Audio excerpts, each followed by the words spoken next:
चंडीगढ़ में एक अहम मीटिंग हुई जिसमें हमारे नेताओं ने तो भूपेंद्र सिंह हुड्डा जी ने, उदय भान जी ने, दीपेंद्र जी ने, जितने सांसद है सब ने एक प्रस्ताव पास किया जिसमें ये 10 साल का मौजूदा सरकार से हिसाब मांगा गया। उसको लेकर 90 के 90 विधानसभा हलकों में उनका जो फेलियर पॉइंट है उनको लेकर कार्यकर्ता 15 तारीख के बाद सब जगह जाएंगे, हर जगह जाएंगे। उसी को लेकर आज आपको दो मुद्दों पे एक तो मुद्दा ये है, इसके बाद दूसरा मुद्दा मैं बाद में रखूंगा। दूसरा, दीपेंद्र हुड्डा जी 15 तारीख को सोमवार ठीक 3 बजे सब्जी मंडी में आएंगे। सब्जी मंडी से निकलकर वो जीटी रोड पे आ जाएंगे सचदेवा स्ट्रीट के सामने, वहाँ से करण गेट से डायमंड चौक, वाल्मीकि चौक, बस स्टैंड से होते हुए भीमराव अम्बेडकर जी का जो अम्बेडकर चौक, वहाँ से लेके आगे महात्मा गांधी जी का चौक है, वहाँ पे जाकर समर्पण करेंगे। उसका उद्देश्य यही रहेगा कि हम हिसाब मांग रहे हैं 10 साल का।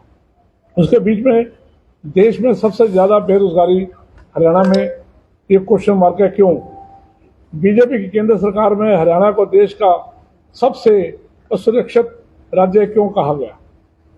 घर घर कैसे पहुंचा नशा और ड्रग्स का काला साम्राज्य? देश में सबसे महंगाई हरियाणा में क्यों है? भ्रष्टाचार के जनक जनता के जी का जंजाल क्यों बने सरकारी पोर्टल, आईटी वगैरह जो भी मुद्दे हैं। भाजपा में 10 साल में हजारों करोड़ से 50 से ज़्यादा बड़े घोटाले हुए हरियाणा के अंदर, उनका पर्दाफाश किया जाएगा। भाजपा काल क्यों बना किसानों का काल? किसानों के ऊपर जो जातियाँ हुई वो भाजपा काल में सबसे ज़्यादा हुई। भाजपा में दलितों का पिछड़ा वर्ग में हमेशा उपेक्षा की गई। भाजपा के 10 साल में बहुत ज़्यादा उपेक्षा हुई, वो मुद्दा है। अग्निपथ और कौशल निगम के जरिए क्यों खत्म करी जा रही है सरकारी नौकरियां? एक बहुत बड़ा अहम मुद्दा है बेरोजगारी का, जिसमें सरकारी नौकरियां अग्निवीर योजना और कौशल निगम के माध्यम से खत्म की जा रही है।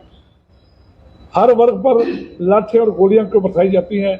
कोई भी वर्ग रहा हो, चाहे किसान रहा हो, चाहे वो सरपंच रहे हों, चाहे आंगनवाड़ी बहनें रही हों, चाहे डॉक्टर रहे हों, हर वर्ग पे गोलियां बरसाई गई और लाठियां बरसाई गई। ये कारण क्या है?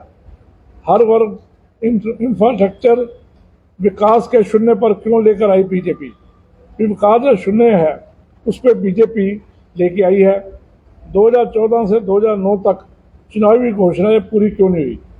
2019 के बाद नया घोषणा पत्र चालू कर दिया, लेकिन जो पुराना घोषणा पत्र था वो घोषणाएं पूरी नहीं हुई, नए मुद्दे और छेड़ दिए गए। बीजेपी के स्वस्थ सफाई जो है उसका दिवालिया पिटा है। हम करनाल की बात कर लें, कल्पना चावला सफेद हाथी बना हुआ है, उसमें कोई भी मशीनरी पूरी नहीं है। 1000 करोड़ रुपए के करीब खर्च हुआ, लेकिन आज वो सफेद हाथी बना हुआ है। ऐसी स्थिति सारे हरियाणा में है। बीजेपी ने प्रदेश के शिक्षा तंत्र को बर्बाद किया। जितने सरकारी स्कूल हैं वो धीरे धीरे बंद होते जा रहे हैं, टीचरों की नई भर्ती नहीं हो रही, पुराने टीचर तैयार होते जा रहे हैं, बच्चों की जनसंख्या कम होती जा रही है। गरीब बच्चे जो हैं पढ़ाई से लाचार होकर बड़े स्कूलों में न जाने के बजाय घर बैठ रहे हैं। बीजेपी ने देश के सबसे विकसित अर्थव्यवस्था को चौपट क्यों किया? हरियाणा के अंदर सबसे बड़ी जो व्यवस्था थी वो चौपट हो चुकी है। एक ये जो उस दिन प्रस्ताव पास हुआ उसकी कापियाँ आपको दिखा रहे हैं। इन्हीं मुद्दों को लेकर भाई दीपेंद्र सिंह हुड्डा पहुँच रहे हैं करनाल 15 तारीख को। हम प्रेस को विधिवत तौर पर एक लेटर और जारी करेंगे। 3 बजे उनका टाइम है, सब्जी मंडी से हम एकत्रित होंगे। दूसरा, जितनी घोषणाएं मनोहर लाल खट्टर जी ने जो शुरू की थी, अब नैब सिंह सैनी ने आके वो सारी बंद कर दी, नहीं शुरू कर दी।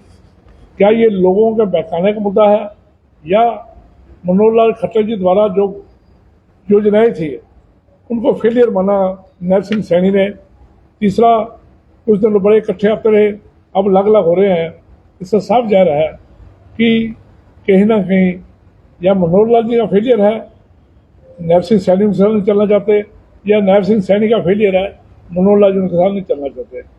भले ही किसी पेपर में ये लिख दिया हो कि नैब सिंह सैनी करनाल से लड़ेंगे, लेकिन हम चैलेंज करते हैं करनाल से नहीं लड़ना चाहते।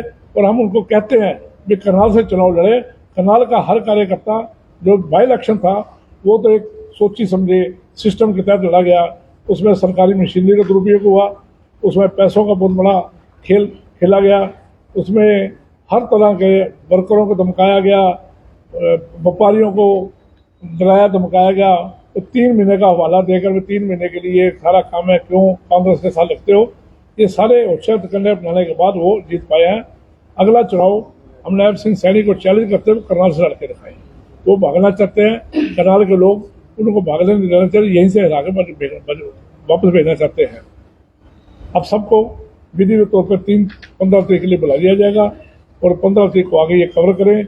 ये बड़े मुद्दे हैं, इसके ऊपर कोई बात करना चाहते हैं करें। मेरे सभी साथी हरियाणा की मौज, पराग गाबा, शोक राणा जी, मैं स्वयं, पप्पी जी, मनिंदर जी, ललित अरोड़ा जी जो हमारे प्रवक्ता भी हैं, रोहित जोशी जी, प्रेम जी, उनसे लेटर पीछे बैठे हैं। मुख्यमंत्री कह रहे हैं कि कांग्रेस सबसे पहले अपने राज के जो घोषणा पत्र हैं उन पर श्वेत पत्र जारी करेगी। कितनी उन्होंने घोषणाएं पूरी की? अगर हमने घोषणाएं पूरी अगर कोई कमी रही है तो हमारी सरकार चलेगी। क्या ये भी वही चाहते हैं उनकी सरकार का अंत हो? मान लेते हैं हमने हमारी घोषणा अगर कोई कमी रहेगी और सरकार हमारी चलेगी। लोगों ने पसंद नहीं किया, यही इनका खात्मा है। इन्होंने ये अपने श्वेत पत्र जारी क्यों नहीं करते? आपके माध्यम से मैं करनाल का श्वेत पत्र जारी कर दे। 1000 करोड़ रुपया जो स्मार्ट सिटी में लगाया वो कहाँ लगाया, वो तो जारी करे। वो कहाँ गया? 1000 करोड़ पहले वो श्वेत पत्र जारी करें। हमारा तो 10 साल के बाद हम दोबारा आएंगे और डिमांड करें। अगले राज्य की कर सकते ना, पिछले या तो हफ्ते करते या उस टाइम करते, हम जवाब दे थे। हम 10 साल के बाद आकर उनको ये कहना भी श्वेत पत्र जारी कर, नहीं, श्वेत पत्र वो जारी करे क्योंकि 10 साल राज्य उन्होंने भोगा है, 10 साल अर्थव्यवस्था खराब उन्होंने की है। हम ये जारी कर रहे हैं, इसके ऊपर जवाब देना। ये जो कर रहे हैं इसके ऊपर जवाब देना। 25 जून को काला दिवस मनाया जाएगा हर वर्ष। 25 जून तो निकल गया नहीं, आगे से जी। देखिए, ये भाजपा वाले वही वो तो इमरजेंसी लगी थी और घोषित इमरजेंसी चल रही है। 10 साल से कब बंद है? किसान दिल्ली नहीं जा सकते, व्यापारी चंडीगढ़ नहीं जा सकते, किसान चंडीगढ़ जाएंगे लठियां खाएंगे, आंगनवाड़ी बहनें करनाल अगर सीएम को मिलना चाहती है लठियां करती है। घोषित इमरजेंसी चल रही है। हमारी इमरजेंसी अगर 2 महीने 6 महीने रही है वो खत्म होगी। उस साल के बाद कांग्रेस का कितना राज रहा, उसके बाद कांग्रेस कितना खुशहाल राज रहा, कितना देश तरक्की करी। मनमोहन सिंह जी मुख्य प्रधानमंत्री होते हुए अर्थव्यवस्था का क्या हाल था? जब सारा वर्ल्ड पिट गया था उस समय हिंदुस्तान की अर्थव्यवस्था बताया हमने, तो उसके बाद तरक्की करी है। घोषित इमरजेंसी चालू है, उसके ऊपर कोई बात करनी है। घोषित इमरजेंसी जो बीजेपी के नेता हुए कहते हैं कि कांग्रेस लड़ती है हमें फायदा होता है। कांग्रेस उनके साथ लड़ती है ना, ये हम तो लड़ रहे हैं, आपस में लड़ती है। किरण चौधरी भी अब बीजेपी में चले गए हैं, नहीं 10 आपस में लड़ती है। अगर उनको फायदा होना तब 10 से 10 सीट बोल नहीं जाते। 10 में 5 सीट कांग्रेस में मिली है, बाकी जगह बड़ा अच्छा प्रदर्शन किया है। एक सीट हम राजबब्बर वाली उसे 25,000 से हारे हैं। जो कुरुक्षेत्र की सीट है थोड़े मार्जिन से हारे हैं, जहाँ पैसे का बहुत ज्यादा खिलाड़ कर दिया इन्होंने। हम कहाँ हारे हैं? मतलब 10 में 7 सीटों पे हमने अच्छा रिजल्ट दिखाया है। 46 सीट असेंबली की हम जीत रहे हैं। पार्टी ने मौका दिया, दोबारा अगर करनाल से चुनाव लड़ने का मौका आपको दिया, लड़ेंगे? हम क्यों नहीं लड़ेंगे? पार्टी हाईकमान जब कहेगी लड़ेंगे। जब तक मैं जिंदा हूँ जितनी बार बुलाएंगे लड़े। बाकी सभी साथी बड़े सक्षम हैं, मरो अरोड़ा जी, पराग गाबा जी, शोक जी, रानी कोल, सारे सक्षम है। करनाल की जनता का एक सवाल आज भी पूछते हैं। एक बयान आपने जारी किया था कि कांग्रेसियों के बारे में या कार्यकर्ताओं के बारे में ही कि पीठ में छुरा घोंप दिया, उसका खुलासा आपने कहा था 4 के बाद करेंगे, लेकिन वो आज तक नहीं हो पाया और लोग जानना चाहते हैं। देखिए, आप भी जानते हो, जितनी प्रेस पार्टी सब जानते हैं, लेकिन क्योंकि हमारे राहुल गांधी जी ने बोला अभी मीडिया में नहीं बोलना, हम मीडिया में नहीं बोलना चाहते। मैं अगस्त के पहले हफ्ते अपने 50 साथियों के साथ खड़गे जी को, दीपेंद्र हुड्डा जी को, भूपेंद्र हुड्डा जी को, उदय मान जी को, परवाल जी को मिलने जा रहा हूँ। वो हमारी अंदरूनी होगी, मैंने सारा तैयार कर लिया है, जिसने मित्रगत किया तैयार किया हुआ है, वो वहाँ देंगे। उसके बाद अगर वहाँ कोई जारी हो जाएगा तो हो जाएगा, लेकिन मैं क्षमा चाहता हूँ, मैंने कहा जरूर था लेकिन कर नहीं पाता। चर्चाएं हैं शहर में कि जो लोकसभा प्रत्याशी आपके थे वो अब विधानसभा का चुनाव लड़ना चाह रहे हैं और उनके द्वारा मकान भी दे दिया गया है और चर्चाएं भी शहर में पूरी तरह से हैं। इस बारे में क्या कहेंगे? तो सवाल बारी से ले एक इसके बारे में यह है कि हाईकमान क्या फैसला करेगी वो मंजूर होगा, नंबर 1। नंबर 2, MP हमेशा कैंडिडेट बाहर से आते हैं, हम स्वागत करते हैं, हमेशा आए भी हैं। असेंबली में लोकली आदमी ज़्यादा चलते हैं, उसके बाद भी पार्टी हाईकमान जो फैसला करेगी वो मान्य होगा। सर इस बार आपके सामने जो है इनेलो और बसपा एक साथ आएगी अगर आप चुनाव लड़ते हैं तो कैसे देखते हैं? डायरेक्ट फाइट अब कांग्रेस और बीजेपी में होगी, डायरेक्ट फाइट होगी। मैं चाहूंगा सभी साथी किसी से एक सवाल सकते मायावती ने तो पिछली बार भी बयान जारी किया था कि इनेलो गुंडा पार्टी है।